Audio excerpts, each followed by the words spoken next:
Toron Giwa mai ban tsoro, shugaba kuma jagoran al'ummar Nasarawa, His Excellency Engineer Abdullahi A. Sule, jigon talakawa, mai burin ganin ci gaban 'yan Nasarawa. Kura ta san gidan mai babban sanda, a ganka a barka ma dugo dodon makiya. Ginshikin dutse kowa ya karo da kai shi ka faɗi. Sun so a ce ba kai ne ba, amma ai sai bango ya tsage kadangare ke samun wajen shiga. Ƙwarya ta bi ƙwarya kainuwa da shan Allah, babban tushe babban gurbi, ga fara ga zakin zakuna.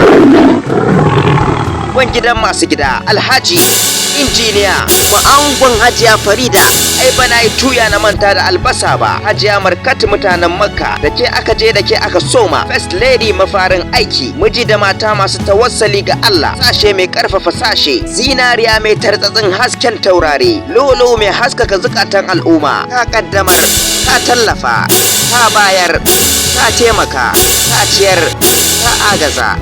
Injiniya Abdullahi A. Sule, ka tsare ka kuma kare rayuka da dukiyar al'umma. Taurarin ka na haskawa gwamna mai zamani, takawar ka lafiya mai takalmin karfe. Murmushi da fara ke bayyana bisa fuskar ka a kowane lokaci. Duk wani matsayi da karramawa ba zaɓe bane, cancantar ka ce. Kullum burin ka ya zaya al'umma su kasance cikin ƙoshin lafiya da walwala. Ba za ka faɗa ƙasa ba, jigon al'umma. Jihar Nasarawa na alfahari da kai. Ni ma Abba Hassan buri na Allah ya jagora ka kuma kasance cikin ƙoshin lafiya. Cikin ƙoshin lafiya.